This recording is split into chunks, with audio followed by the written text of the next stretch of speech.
Om Sahana Vavatu Sahanau Bhunaktu Saha Viryam Karavavahai Tejasvi Navadhi Tamastu Ma Vidvishavahai.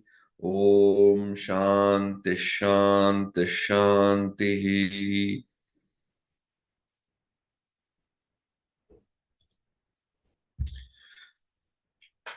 So we had a look at the 15th Adhyaya, 15th chapter, the last session. Um, what we can do now is to just briefly go through the 15th chapter. Of course, it's a very small chapter, and I don't think you are, you've forgotten it so soon. But even then, let's just quickly run through it to refresh our memories, and then we can immediately proceed with the 16th Adhyaya.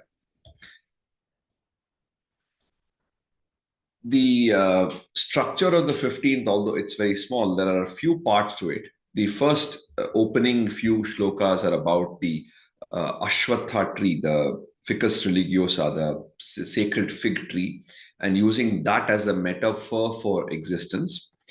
Then we have a little bit of, few shlokas about the eternal goal and about the Brahmi sthiti or the ultimate state, that some description of that. The mechanism by which the inner self is a witness and experiencer and enjoyer of the material world. That's a few shlokas after that. And then from the 12th to the 15th, roughly, it is reminiscent of the Vibhuti Yoga, where Krishna talks about some of his qualities. And finally, the importance of the what do you say, the limited and the unlimited, the kshara and akshara, destructible, indestructible, the distinction between the two, and what is further, what transcends both of this. Coming to the first part of the 15th chapter, starts off by talking about the perennial fig tree, the sacred fig tree. It is a very important metaphor in our tradition. One is because it is constantly rejuvenating itself. Many of the fig trees and even the banyan tree, they have a much longer lifespan as compared to the other trees. So they have the main roots and then the secondary roots, and then they keep rejuvenating themselves over time, and therefore they have been treated as a very important sacred artifact in some sense in our tradition. So the visualization is like an inverted Ashwatha tree, where the roots are above and the branches are below. Now, the roots are above because, in the sense, the divine inspiration, that's the metaphor, where branches are below. So the functioning of this tree is in the world of the material world, and the leaves that protect the tree, the leaves that nourish the tree. So the role of the leaf is both protection and nourishment. These are the Vedas. This compared to the Vedas. The sprouts of the tree are nourished by the gunas, and the branches extend above and below. And the secondary roots that are going downward, they represent the actions that bind the individual to material existence. It's not immediately perceivable to, I mean, the beginning and middle and end of this tree, the nature of this tree is not immediately perceived. But what is the ultimate idea is, is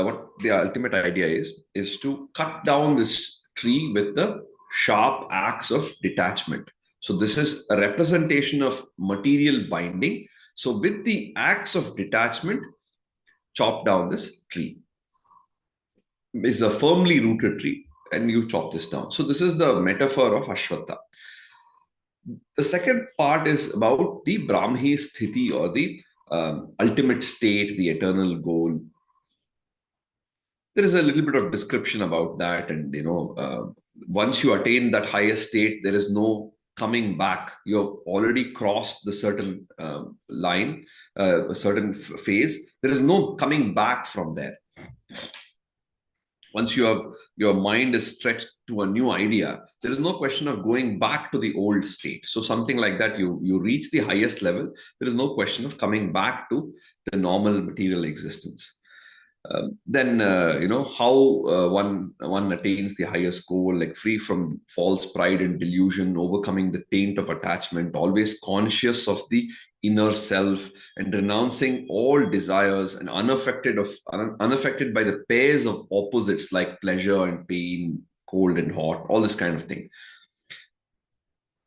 And this is such a luminous state that neither the sun nor the moon or any fire can further illuminate that state. It is a supreme abode. And a fraction of my eternal self exists as the individual soul in the world of living beings, Krishna says. In the next set of four shlokas from the 8th to the 11th, roughly can think of it as a unit, he talks about how the inner Atman, the inner self, is a witness to the changes outside. And when we move from one body to another, some of the baggages of the past are carried forward. And like I explained in some detail, that we have the idea of rebirth as a very useful theory to help us reconcile with so many things that are beyond our control. It has been well established that from our own experience, that many things are beyond our control. Now, how do we reconcile with it? How do we come to terms with it? How do we manage this, which is beyond our control? That to have some mechanism in place, they came up with the theory of rebirth. So this idea that when we are born, we are not born with a completely clean slate.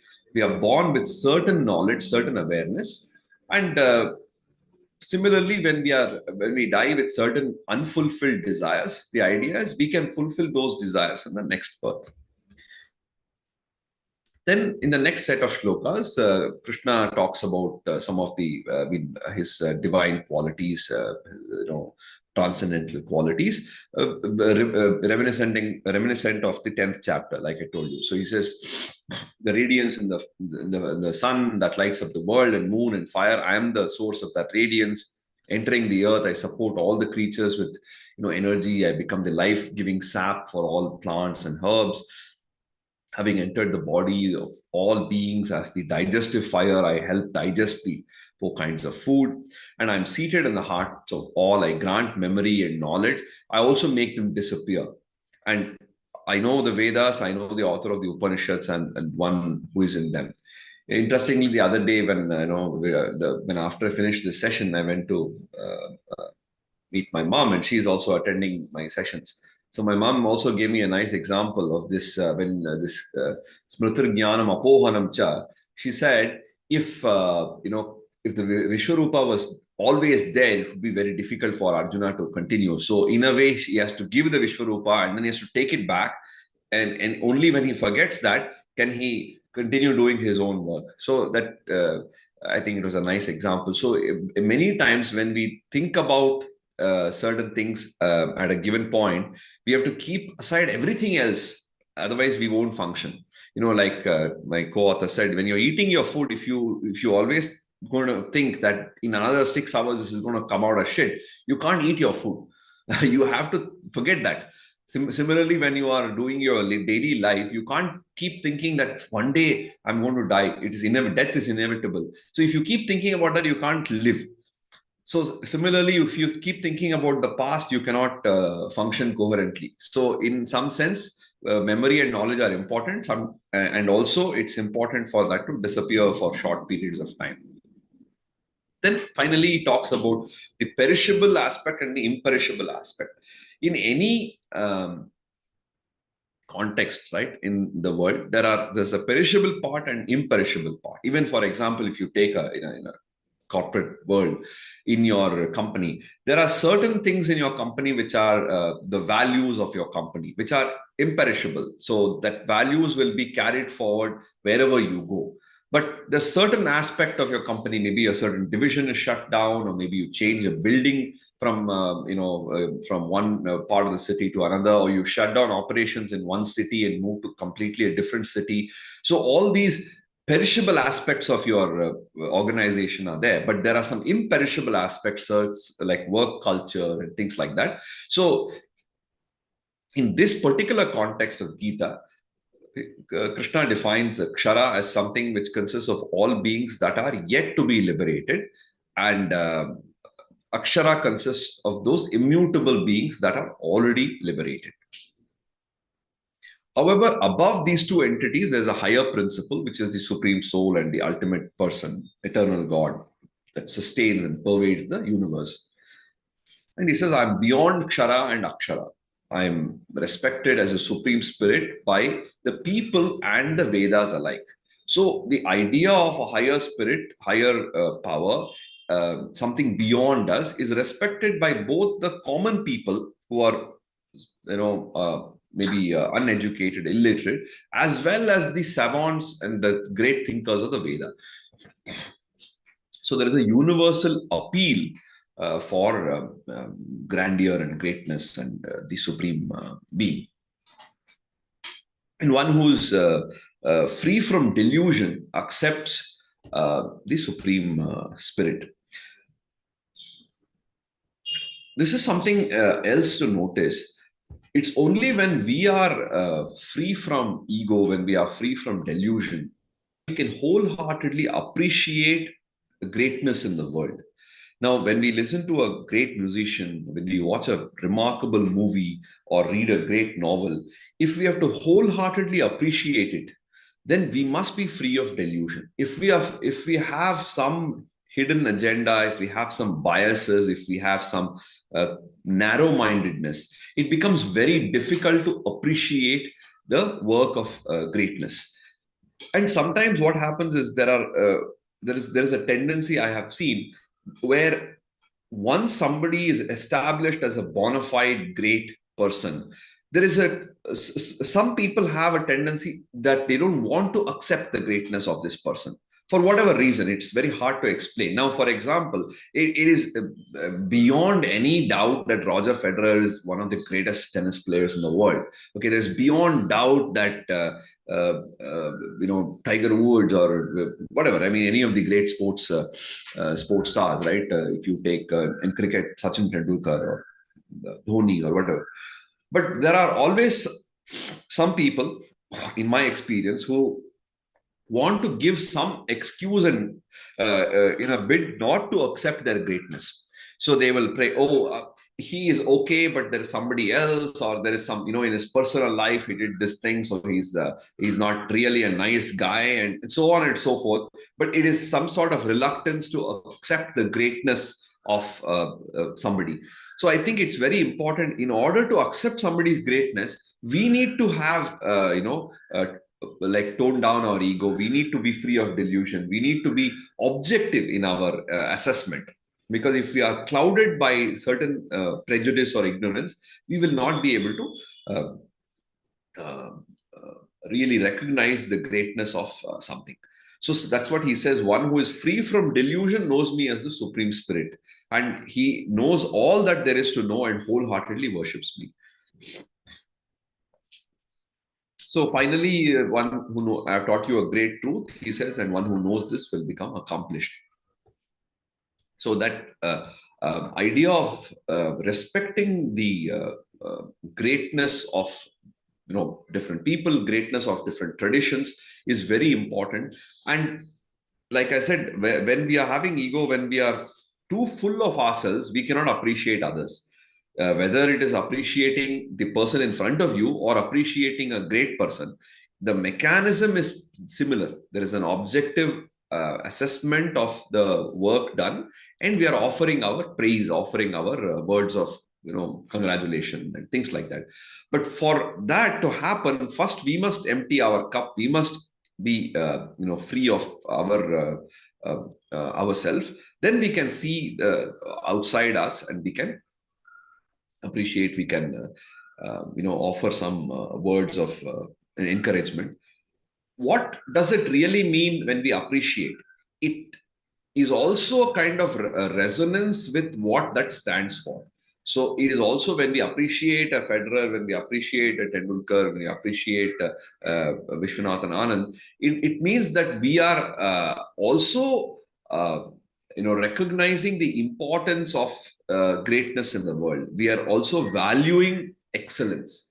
When we don't value excellence, when there are people who say, oh, meritocracy is oppression, and when we have this kind of an attitude, then we cannot appreciate greatness. So when people are against the idea of excellence, against the idea of some people doing really well and other people not doing well, which is a reality of the world, when they are against that reality and they have more attachment to certain ideology, then they will not be able to accept the greatness and you know embrace what is uh, the vibhuti. So with this, we come to the end of the 15th chapter. The 16th is slightly longer, not too long. It's about 24 shlokas, and primarily talks about the divine qualities and the demonic qualities. This is the simple outlay of the 16th chapter. So, Daivi Sampat, the divine wealth, and Asuri Sampat, the demonic wealth. Roughly divine and demonic, but the Deva and Asura, or Daivi and Asuri. Let me share my screen. Yeah. So Krishna starts off by listing out several of the divine qualities, what is considered as the divine qualities. So the first three shlokas can be seen as one unit. So Sri Bhagavan Vacha, Abhayam Sattva Samshuddhir or Abhayam Sattva Samshuddhihi Jnana Yoga Vyavasthitihi Danam Damascha Yajnascha Swadhyayas Tapa Arjavam. Then Ahimsa Satyam Akrodaha Tyagaha Shantirapaishunam Daya Bhuteshvaloluptvam Mardavam Hrirachapalam. Then he says, Teja Kshama Dhritik Shaucham Adroho Nati Manita Bhavanti Sampadam Daivim Abhijatasya Bharata. Three shlokas together. Let's take a look at the meaning. So, courage, purity of heart, pursuit of knowledge and wisdom, generosity, self-control, the spirit of sacrifice, study of the scriptures, austerity, simplicity, righteousness, benevolence, honesty, freedom from anger, sense of renunciation, serenity, not finding fault with others, kindness to all beings, gentleness, modesty, absence of greed and fickleness, radiance, patience, strength, cleanliness, and absence of malice and false pride. So these are the qualities of a person who has got a divine nature. So Bharata, again, addressed to Arjuna, Daivim Sampadam, the divine wealth, Abhijatasya, so the qualities of a person who is born with divine wealth. Abhayam, free from fear, courage. Sattva samshuddhihi, so purity of heart. Purity, having sattva, being pure. Then jnana yoga vyavasthitihi, one who is engaged in the pursuit of jnana, wisdom or knowledge. Danam, one who is offering, who is generous, who gives, who gives freely to the deserving people, whether it's his wealth, whether it's his knowledge, whether anything, he gives without expectation to a deserving person. That is dana. Damaha is self-control. Cha yajnaha, which is yajna is one is the fire ritual, but here it more refers to the spirit of selflessness and spirit of service above self, things like that. Then swadhyaya, study of scriptures is what it means, but it can be taken as any serious study, swadhyaya, and it's undertaken by oneself in a focused manner. Tapaha, which is austerity, hard work. Arjavam.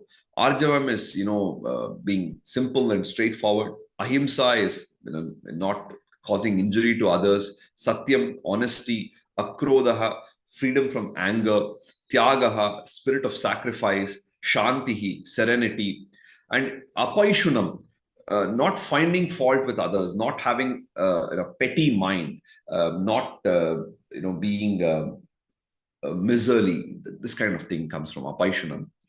Bhuteshu daya, having the trait of compassion for all beings. Then aloluptvam, so sort of gentleness, modesty, not being craving for desires. And mardavam. Mardavam is again sort of modesty. Um, uh, yeah. And hrihi, which is modesty. And so Mardava is a kind of gentleness, but Hri is shame, or what do you can call it, like the feeling of embarrassment when you do something wrong. So you have the sense of shame that you won't transgress something. You have a sense of self-respect that won't let you do something wrong. So it's a sense of modesty, shame, and so on. Then achapalam, absence of greed and fickleness. Tejaha, energy, brightness, radiance. Kshama, sense of forgiveness and forbearance. Dhriti, fortitude. Shaucham, cleanliness. Adroha, we not, droha is kind of treason, or backstabbing, or cheating somebody. Adroha is not doing that. Being loyal, being having fidelity, and nati manita, na ati manita, so not having excessive pride, false pride. Cha bhavanti. So these are all the qualities of a person with divine nature. Okay, like again in a nutshell, just like we saw earlier in the second chapter, the qualities of Sthita Prajna. Then in the 12th chapter, we saw the qualities of Bhakta. 13th chapter, we saw then again we saw in the 14th chapter some of the qualities of a gunatita. So like that, here again in these three shlokas, in a nutshell, he has given all the divine qualities that are valued by our tradition. So Sri Bhagavan Vacha.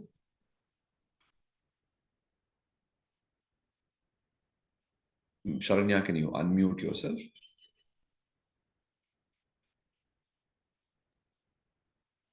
Yeah, Sri Bhagavan Vacha.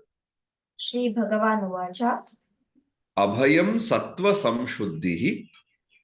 Abhayam Sattva Samshuddhihi. Jnana Yoga Vyavasthitihi. Jnana Yoga Vyavasthitihi. Danam Damascha Yajñascha. Danam Damascha Yajñascha. Danam Damascha Yajñascha. Danam Damascha Yajñascha. Swadhyayastapa Arjavam. Swadhyayastapa Arjavam. Very good. Then Ahimsa Satyam Akrodaha. Ahimsa Satyam Akrodaha. Tyagaha Shantirapaishunam. Tyagaha Shantirapaishunam. Daya Bhuteshvaloluptvam. Daya Bhuteshvalo Uktvam. Mardavam Hrirachapalam. Mardavam Hravapalam. Achapalam. Yeah. So Chapalam is a kind of a craving for desires. Achapalam is free from that fickleness and craving. Tejaha Kshama Dhritihi Shaucham. Tejaha Kshama Dhritihi Saucham. Adroho Nati Manita. Adroho Nati Manita. Bhavanti Sampadam Daivim. Bhavanti Sampadam Daivim. Abhijatasya Bharata. Abhijatasya Bharata. Very good. Thank you. So then this, he lists out the divine qualities. Next he says, Dambho Darpoti Manascha Krodaha Parushamevacha Ajnanam chabhijatasya partha sampadam asurim. So he lists out the demonic qualities now. What are the asuric qualities? Hypocrisy, arrogance, vanity, anger, cruelty, and ignorance are the traits of a person with a demonic nature. So Partha, again Arjuna, son of Pritha, Asurim Sampadam Abhijatasya. So what are the qualities that are born of the demonic wealth? Demonic qualities are Dambha, hypocrisy, Darpa, arrogance, Abhimana, vanity, Krodha, anger, Parushya, cruelty. These are all the Asurim, these are all the qualities from the, we forgot Ajnana. So, Ajnana, these are all the qualities which are in the demonic nature. Now, when we say Ajnana, it refers to a lack of perseverance on the path to knowledge. So that's what Ajnana here says. When these qualities are listed out in a traditional sense, the idea is that people are born with certain divine or demonic qualities. So there is, you are born with a divine nature or you're born with a demonic nature because of some things you did in the previous life and so on. However, we must remember that in the ninth adhyaya, Krishna, at the end of the ninth adhyaya, Krishna very clearly says that anybody, whatever be their background, can readily become noble by this undivided devotion to the Supreme and by surrendering to the Supreme. And by what does it mean by surrendering to the Supreme? That means you have completely given up all your ego and you are, respecting the Supreme Being, and you are also adhering to Dharma. When that happens, whatever be your past life or your past actions in this life, all those things have the opportunity to get cleaned up. So that's a great reassurance that Krishna has given in the ninth chapter. So even though one may be born with a demonic quality, it is possible to completely clean that up by following this from a given point onwards. So Dambho Darpoti Manascha. Dambo darpotimanascha. Krodha Parushyameva. Krodha parushyamev cha. Ajnanam Chabhijatasya. Ajnanam chabijatasya. Partha Sampadam Asurim. Partha sampadam asurim. Very good. Then he says, Daivi Sampad Vimokshaya Nibandhaya Asuri Mata Ma Shucha Sampadam Daivim Abhijatosi Pandava. So the divine qualities lead to moksha. The demonic qualities lead to bandha. So the Daivi Sampat leads to liberation. The Asuri Sampat, the demonic qualities lead to bondage. But don't worry, Arjuna, you are endowed with divine qualities. You are born with divine wealth. So Pandava, son of Pandu, Daivi Sampat Vimokshaya, the divine wealth leads to moksha. Asuri Nibandhaya Mata. So it is my opinion that the divine qualities lead to liberation, the demonic qualities lead to bondage. Ma Shuchaha, don't worry, don't cry, don't get hassled. Daivim Sampadam Abhijataha Asi. You are born with divine qualities, don't get rattled. Daivi Sampad Vimokshaya. Sharanya?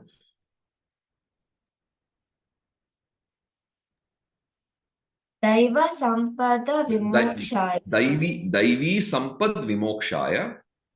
Daivi sampad vimokshaya. Nibandhayasuri Mata. Nibandha yasuri mata. Ma Shuchaha Sampadam Daivim. Ma shuchaha sampadam daivim. Abhijatosi Pandava. Abhijatosi pandava. Very good. Then he says, Dvau bhuta sargau lokesmin daiva asura evacha daivo vistarashaha prokta asuram partha meshrunu. So there are two types of people in this world, the divine and the demonic. I have spoken in great detail about the divine qualities of the divine ones. Now hear from me about the demonic ones. So in the second chapter, in the 12th chapter, 13th chapter, in many places, he has clearly given what are the noble qualities. Now he says, I will go into the details of the demonic qualities.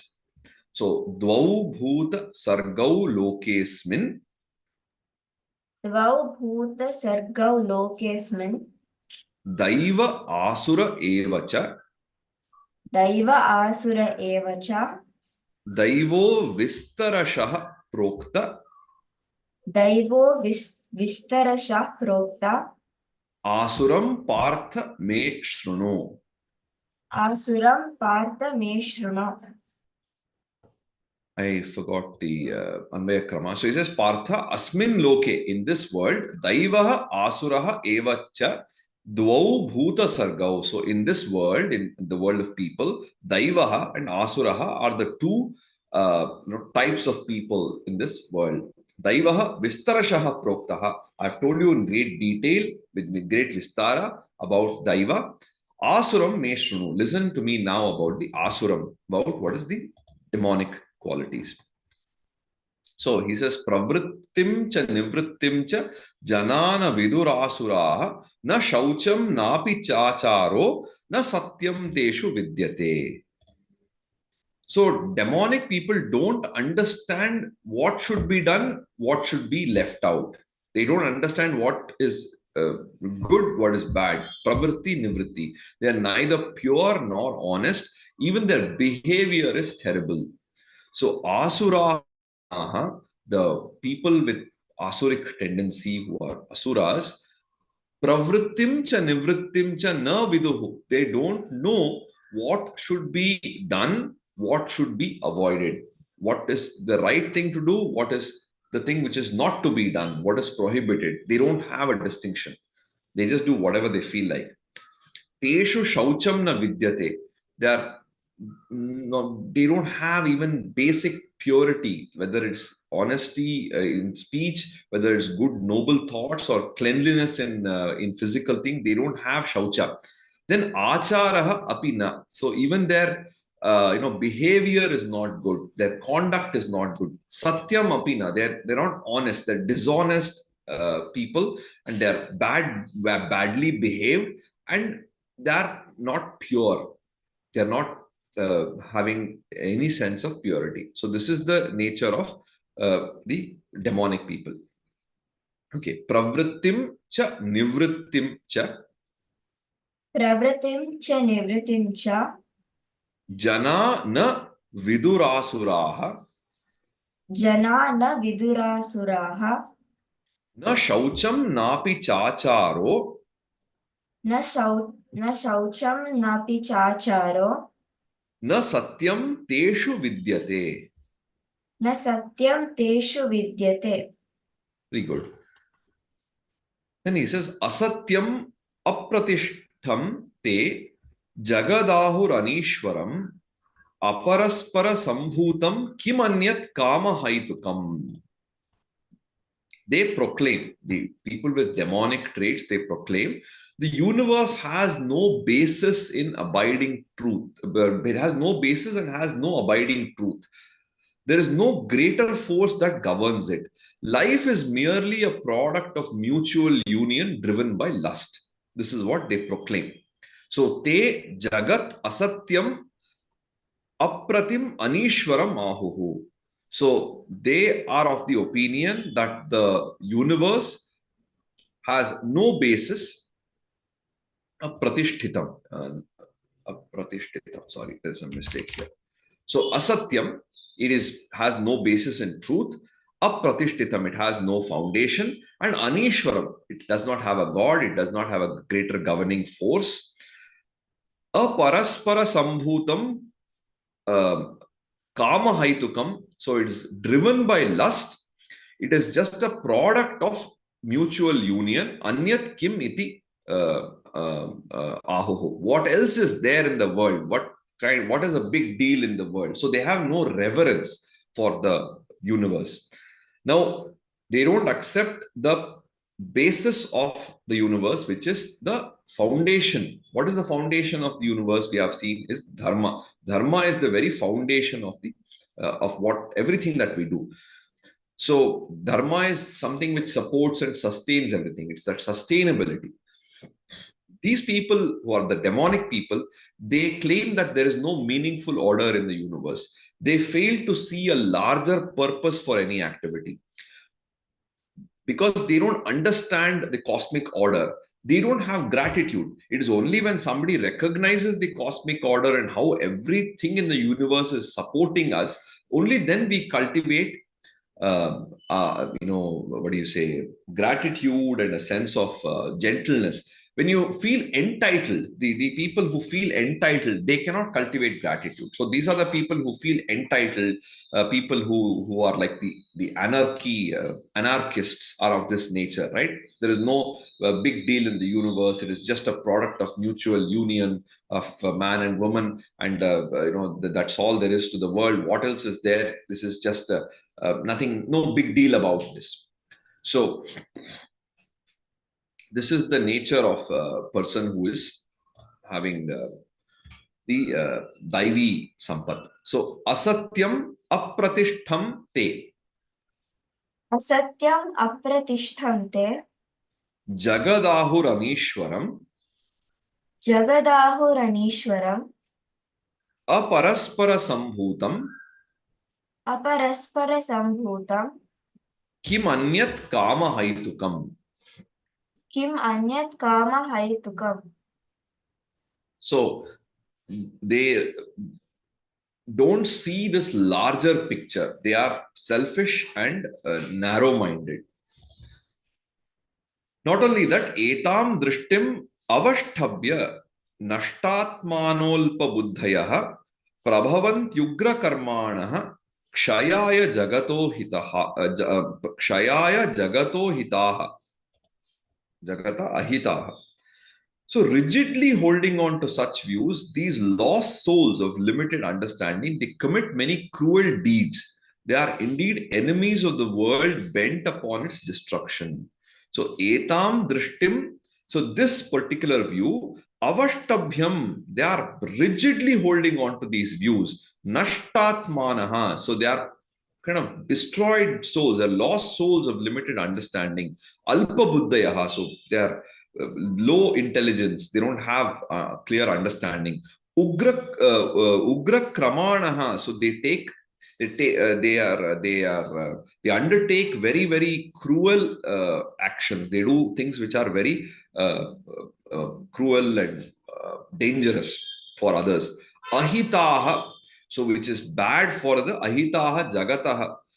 So ahita, they do things which are cruel and not leading to welfare. Ahitaha jagataha kshayaya prabhavanti. So they are bent upon destroying the world.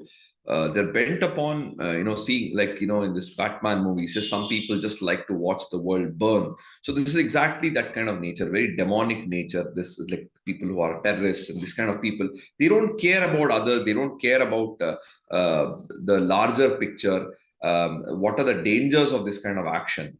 It's not a big deal for them to blow up a building or some become a suicide bomber or something. So they are not bothered about the world.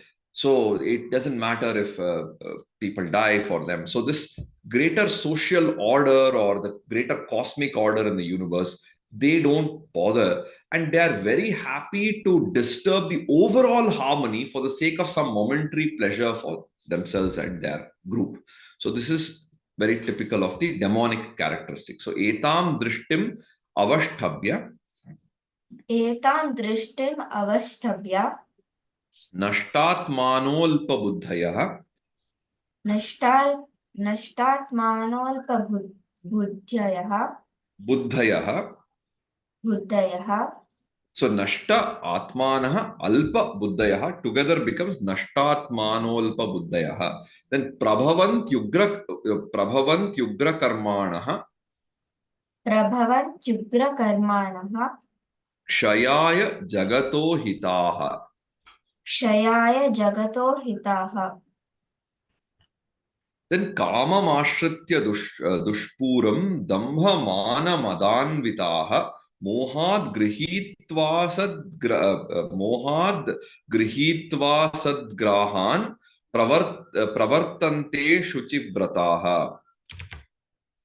So, clinging to unquenchable passions, drunk with pride and hypocrisy, they live in delusion with false notions and act with impure motives. So, dushpuram kamam ashritya. So, they are clinging on to desires and passions which can never be quenched. It's like a insatiable fire that can never be. It's like there is a famous story of Yayati. So in that he says it's desire is like a fire in which you are pouring ghee again and again. So the fire is getting bigger and bigger. So the more you pour ghee, the bigger it becomes. So you cannot douse that fire by pouring ghee to it. You have to pour water. You have to do something else to douse that fire. So this, the more you, if you feel you pour more and more ghee, it is going to get close. That's not the way. It will be further growing, right? So this dushpuram kamam ashritya, they are clinging, they are taking refuge in this kind of unquenchable passion. Then dambha mana madanvitaha, so they are full of dambha, mana, and mada. So their dambha is kind of hypocrisy, mana is pride, and mada is intoxication. So intoxication of pride and hypocrisy. Mohat asadgahan, so they are living in asadgrahan. So mohat is by delusion, and asad grahan, that is asat is something which is false, so they are holding on to some false notions and they are living in delusion. And ashuchi vrataha, so they are, and pravartante, so they are so vrata usually is what we know in the Indian tradition. It is a kind of sacred vow, right? For example, I will do a vrata for so many days that I will not eat meat. For example, some people have this vrata. Some people say for whatever, so many Mondays, every Monday for the next 20 Mondays, I will go and worship at some Shiva Devalaya, something like this. Vrata. Even personally, right? You say, I will not see my phone until I finish my homework. I will not go and have ice cream until this final exams are over, or whatever. I will not buy a new car until I have hit my financial target this year. So, like this, these are vrata. So the vrata usually in the vow which we take usually is something positive where we are trying to control ourselves so that we can get a higher stage, something. So here, ashuchi vrataha, their vrata itself is to be impure. So they are impure motives, impure, their sacred vow is I'm going to destroy. Their promise is I'm going to blow up something, I'm going to destroy something. So their very nature is something which is detrimental to the society. So kamam ashritya dushpuram, काममाश्रित्य दुष्पूरम् dambha mana madanvitaha, दम्भमानमदान्विताः मोहाद गृहीत्वा सद्ग्राहान्, मोहाद् गृहीत्वा सद्ग्राहान् so mohat grihitva asat grahan, so mohat grihitva sad grahan, मोहाद् गृहीत्वा सद्ग्राहण okay, no problem. Pravartante shuchivrataha, प्रवर्तन्ते शुचिव्रताः then chintam aparimeyam cha pralayantam upashritaha kamopabhoga parama etavaditi nischitaha. So Then we will see this together with the next one. So chintam aparimeyam cha pralayantam upashritaah kamopabhoga parama etavaditi nischitaah आशापाशशतैर्बद्धाः कामक्रोधपरायणाः ईहन्ते कामभोगार्थम् अन्यायेनार्थसञ्चयान्. These two together, till their very last breath, they are lost in boundless desires and anxieties. Gratification of desires is their highest aim, as if there is nothing else to one's life. Bound by 100 chains of vain hope and driven by lust and anger, they amass wealth by unjust means purely for sensual enjoyments. So, aparimeyam pralayantam chintam cha upashritaah kamopabhoga paramaah etavat iti nischitaah asha, that is the first part, asha pasha shataihi baddhaah kama krodha parayanaah kama bhogartham anyayena artha sanchayan ihante. So aparimeyam pralayantam, so chintam, so their anxieties and desires are there till the end of their, till pralaya. Pralaya basically means dissolution. Till, in this case, it means their pralaya, their end, till their last breath, they are always lost in aparimeyam, boundless, infinite chinta. Chinta is worry, thoughts. Cha upashritaha kamopabhoga parama. So the highest thing, the greatest accomplishment in their life is fulfillment of desires. Okay. Etavat iti nischitaah. This absolutely they are clear. Just gratification of their senses and their desires is the highest aim. There is nothing else to that. As if there is nothing else to that, they behave. Then asha pasha shataihi. By 100 ropes or chains of asha, hope. In this case, it is kind of vain hope, a futile hope. This kind of cravings, they're bound by these cravings. Oh, tomorrow I'm going to get this, tomorrow I'm going to get that. So they're always craving for something. Then baddha, they're bound by these asha pasha shataihi. They're bound by these hundreds of chains of vain hope. And kama krodha parayana, they're driven by kama and krodha. They're driven by lust and anger. That's what they are being driven by. And kama bhogartham, for the sake of fulfilling desires, anyayena artha sanchaya nihante. By unjust means, they create wealth. And why they create wealth? Purely for the sake of sensory enjoyments. So, chintam aparimeyam cha. Chintam aparimeyam cha. Pralayantam upashritaah. Pralayantam upashritaah. Pralaya plus anta will become pralayanta. So pralayantam upashritaah. Pralayantam upashritaah. Correct. Kamopabhoga parama. Kamopabhoga parama. Etavad iti nischitaah. Etavad iti nischitaah. Very good. Then asha pasha shatair baddhaah. Asha pasha satair baddhaah. So asha pasha shatair baddhaah. Then kama krodha parayanaah.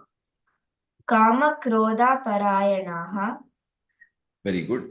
So kama krodha. So these are ending with shorter vowels. Kama krodha. But kama krodha parayanaah. So if you make a distinction between the short and the long, clearly it will become more correct on the ear. So kama krodha parayanaah. Kama krodha parayanaah. Very good. Ihante kama bhogartham. Ihante kama bhogartham. Ihante. So that's a shorter vowel. Ihante kama bhogartham. Ihante kama bhogartham. Anyayenartha sanchayan. अन्यायेनार्थसञ्चयान्. Very good.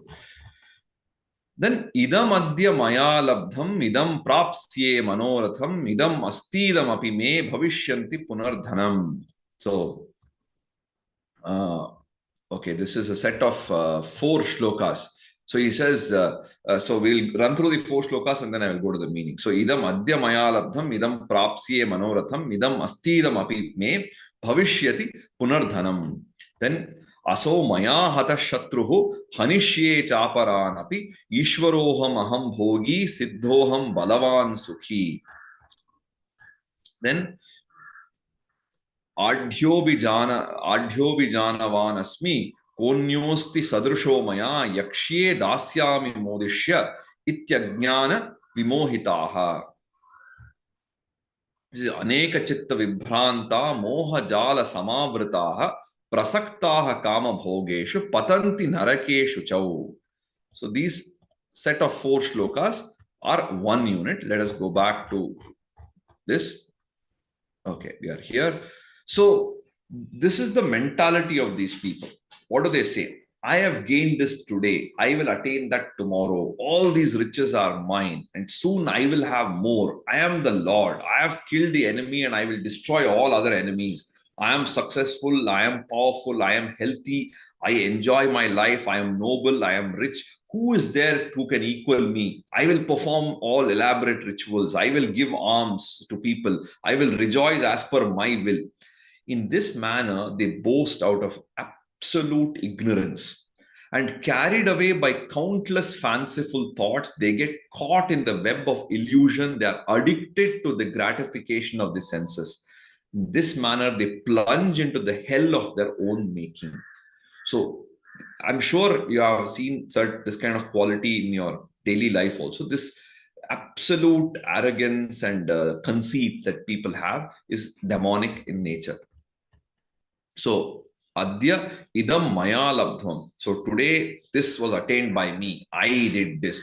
Idam manoratham prapsye. So imam manoratham prapsye. I have fulfilled my desires. I did, whatever I wanted, I got.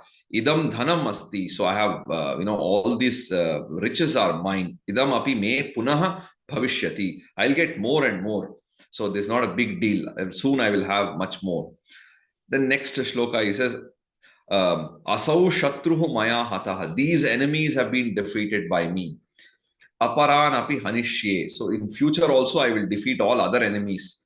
Aham Ishwaraha. I am the Lord. I am the super guy.